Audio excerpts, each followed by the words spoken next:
Welcome back, everyone. Let's just take a deep breath, settle in, and get right to it. Today, we're diving into a really comprehensive exam prep explainer on color television engineering. We've got some incredibly fascinating ground to cover, and we'll take it at a nice, measured pace. The goal here is to make absolutely sure you grasp the underlying physics just as well as the electronic systems that make modern broadcasting possible. Here's a quick look at our syllabus. We're going to cover 1. Light, vision, and colors. 2. Color math and mixing. 3. Specifications and TV signals. 4. Chromaticity and color circles. 5. Digital television systems. And finally, 6. Modern TV display technologies.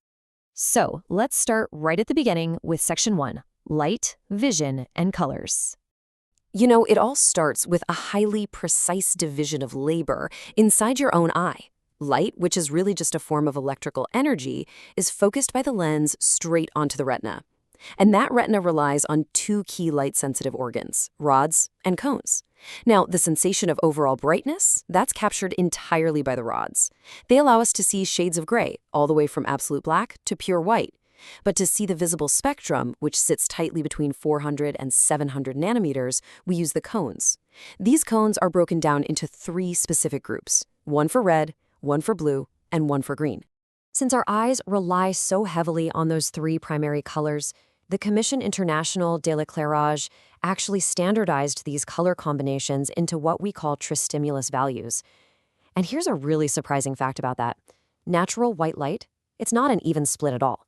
To produce 1 lumen of natural white light, you need precisely 0.3 lumens of red, a massive 0.59 lumens of green, and just 0.11 lumens of blue.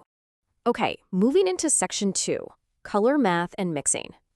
Now, using those raw tristimulus values directly is, well, it's mathematically pretty inconvenient. So engineers use trichromatic coefficients instead, x, y, and z. And you have to appreciate the elegance of the color triangle here, because the sum of the trichromatic coefficients x, y, and z always equals exactly 1. You really only ever need to find 2 of them to figure out the third. The x-axis represents red at coordinates 1, 0, 0. The y-axis is green at 0, 1, 0. And the z-axis is blue at 0, 0, 1. Finding any secondary color is literally just a matter of plotting these coordinates. When it comes to mixing these primary colors, it actually happens in 2 completely distinct ways. First, we have additive mixing. This is all about combining light sources. If you project red, green, and blue light together in equal intensities, they add up to white light. Then we have subtractive mixing. This is how physical objects actually get their color, and it involves the absorption of light. So if an object looks blue to you, it's because that object is absorbing, or subtracting, the red and green components of the incident white light and reflecting only the blue back into your eye. Let's transition into Section 3, Specifications and TV Signals. As we translate that light into an actual electronic signal, we are governed by Grassmann's law. This law states that the algebraic relationship defines the mixing of primary colors. Basically, the eye just views the additive effect of 3 colors and sees the final result. That formula 0.59G plus 0.3R plus 0.11B equals Y is absolutely foundational. Those numbers should definitely look familiar from our earlier tristimulus discussion. In this context, that resultant Y is what we call luminance. Let's take a look at how luminance scales across the color spectrum. Pure white sits right at the top with a maximum value of 1.0. Then, as we step down through secondary colors like yellow and cyan, the value gradually drops. Pure green sits at 0.59, red is 0.3, and blue is 0.11. And of course, when all the primary colors hit 0, we reach absolute black. So, how do we actually wire this up in a television camera? Let's trace the signal path step by step. The 3 camera tubes output voltages for red, green, and blue. Those pass through resistors that are carefully calibrated to those exact 30, 59, and 11% proportions we talked about to generate our Y, or luminance signal. That Y signal then goes through an amplifier, and an inverter turns it into a negative Y signal. Finally, this negative Y is added to the red and blue signals to create our color difference signals, R-Y and B-Y. You might be wondering, where is G-Y? Well, we intentionally leave it out. Green has the largest amplitude, which makes G-Y the smallest signal and therefore the most vulnerable to noise interference. Once those signals are generated, we have to actually transmit them, and that brings up some major bandwidth constraints. The Y signal, which ensures compatibility with older black and white TVs, needs to use the full 5 megahertz bandwidth to deliver maximum detail. But for color, human vision is actually pretty limited. We literally cannot recognize colors in tiny, high-frequency details. Because of this biological shortcut, complex colors require less than 0.5 megahertz of bandwidth. Less complex colors need up to 1.3 megahertz. So ultimately, the maximum bandwidth necessary for transmitting color signals is a highly efficient plus or minus 1.5 megahertz. That brings us to section 4, chromaticity and color circles. Let's explore the chromaticity diagram. Think of it as a three-dimensional map representing hue, luminance, and saturation. If you follow the outer curved edge, the colors along that perimeter are your pure, 100% saturated spectral colors. The flat baseline at the bottom connecting blue and red, those contain the purple hues, which are known as non-spectral colors. Now, draw your eye right toward the center of the diagram. As colors move inward, they become less and less saturated, eventually landing precisely at the coordinates x equals 0.31, y equals 0.32. That exact pinpoint is pure white. Now, that triangle can also be transformed into a color circle. In this layout, red, green, and blue act as radial vectors, and they're spaced perfectly even at 120 degrees from each other. The distance from the center out to the edge represents the color saturation, while the hue itself is determined by the phase angle relative to the vertical V reference axis, which is R minus Y. The really cool thing about this geometry is that if you draw a straight line from any primary color directly through the center, it points exactly to its complementary color. For instance, if you look at blue at 0 degrees, directly opposite at 180 degrees is its complement, yellow.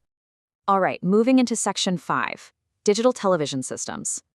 It's important to remember that the initial source, like the actual light hitting a camera, and the final reception at your eye, those are both analog processes. The digital magic happens right in the middle. The analog signal first has to be digitized by video and audio encoders, which compress the data into a string of binary digits. Then, a multiplexer combines these streams with other data. It gets fed into a modulator and then straight to the transmitter.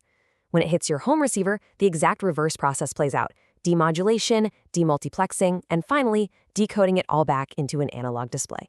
The main reason digital television is just so incredibly efficient is how it handles all that data. Luminance and chrominance are actually filtered and sampled completely separately. Now, to compress the massive amount of high-definition video data, we're talking around 2 million pixels, which is roughly 6 times the amount in an analog signal. The system uses specific data packets called frames.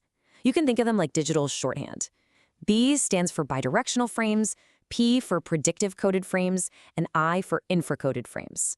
Working together, they aggressively strip out redundant visual information, which drastically lowers the bandwidth you need to broadcast a high-definition image. And finally, Section 6, Modern TV Display Technologies. First up, let's compare LCD and LED televisions because they actually share quite a bit of similar DNA. An older traditional LCD, or liquid crystal display, relies on a bright, constant white backlight that reflects through a sandwich of polarizing, transparent panels. The liquid crystals inside act as these microscopic physical shutters. When an electric current hits them, they physically align to either block the light or let it pass through. Now, an LED TV works very similarly, but the primary difference is the backlight. Instead of one big uniform panel, an LED TV uses an array of tiny light-emitting diodes. They often use something called pulse width modulation, which turns the lights on and off faster than the human eye can even perceive to give you that precise dimming control.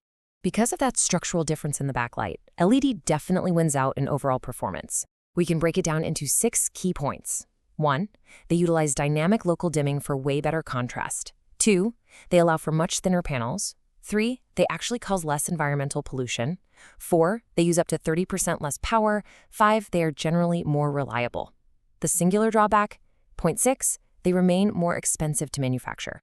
For our final piece of technology, let's dive into the really fascinating physics of plasma TVs. Instead of blocking light like a liquid crystal does, a plasma screen actually creates light on demand. The panel is essentially made up of millions of tiny, individual glass cells filled with noble gases and just a tiny bit of mercury. When an electric field is applied, that mercury gets vaporized into an ionized plasma state. The electrons strike the mercury, emitting ultraviolet energy. This invisible UV light then strikes the phosphor coating painted on the inside of the cell, instantly converting that ultraviolet energy into brilliant, visible, colored light. And wow, that brings us right back full circle. From the biological rods and cones sitting in our own retinas, to the meticulous mathematics of the color triangle, all the way to the vaporized mercury plasma of modern displays, television engineering is just this incredible synthesis of human physiology and complex electronics. It really begs a question for you to ponder as you finish prepping for your exams. As resolution and dynamic range continue to push boundaries, how will the next generation of displays further close the gap between artificial digital pixels and natural biological perception? Thank you so much for studying with me today, and best of luck with your continued review.